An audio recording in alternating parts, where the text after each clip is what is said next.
YouTube. Wachogi mago mag somo. Moeho atamalo prochiko mag skunde primar kod junior secondary jopuonj madongo choke omenda mathoth marwako jopuonjre manyien e pacho kae. Man kalore gi nonro motim kod riwruok mar elimu bora ma omanyo skunde 370 kamoriwo mago mag counties makaluo. Kaka jafwamb marwa Judith Omondi lerono, jonyuol chulo nyaka maromo siling 40,000 higa ka higa e skunde piny owacho kalure gi gik ma omedi e tok chik. Giseche matin kende to skunde yao oliri ti jonyuol motelo ne yepogo ka ikonogi mondo mi gibed mabor kod omenda ma ichuno gi go chulo e tok chike ma pacho ka. Omenda gi oriwo mag buge, desk, otese mag go chapa penj, omenda marwako jopuonjre ma welo e skunde piny owacho e kind mamoko. Magi biro tok nonro ma otim kod riwruok mar elimu bora ma yango ni atamalo 50 mag skunde mag primar kod sekondar madundo choko omenda e yo ma opogore e tok chik. Nonro ni otimi e skunde mag primar kod junior sekondar maromo 370 counties duto ma pacho ka.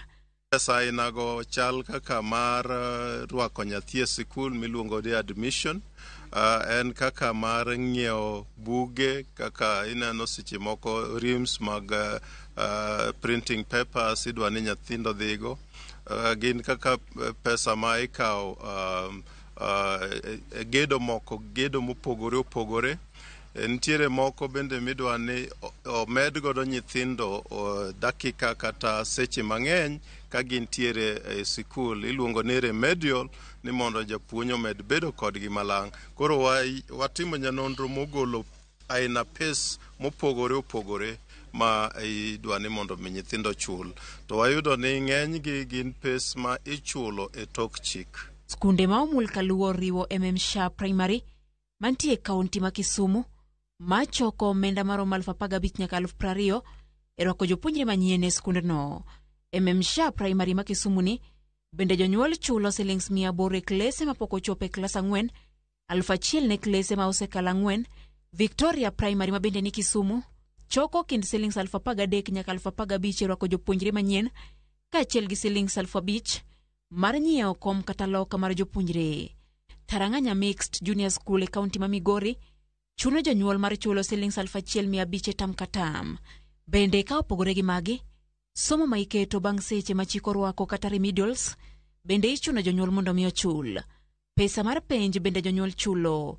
Nyang'iti Primary School e kaunti ma Migori choko silings 150 ka Victoria to choko silings 2,400 kuom japuonjre ka japuonjre higa ka higa mar penj.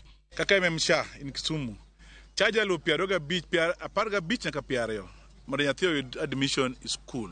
Samizo chaja lo 20 i nyathi mondo oyud admission. Ichaki chajo school ni kaka MMSHA chajo 1,000 mar bus moso chul higni 3 manyi chule ka tonge accountability. Ido ka school ka Victoria chajo 13,000 mar admission nyaka 15 to podi biro loka mar 5,000 to podi biro gu books mar 4,500. Koro tamo nyathi man nok kata janyuol man nok mondo nyathino odhi school.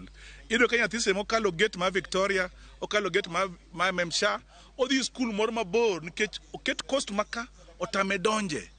Chudo ni osemiyo thoth jopuonjre oweyo skul ahinya to junior school kalure kod nonro ni. Wasefwenyo ni nitiere nyithindo mang'eny mokalo Kenya mangima milion 2 gi 1,500 mantiere oko mar skul, yani out of school children.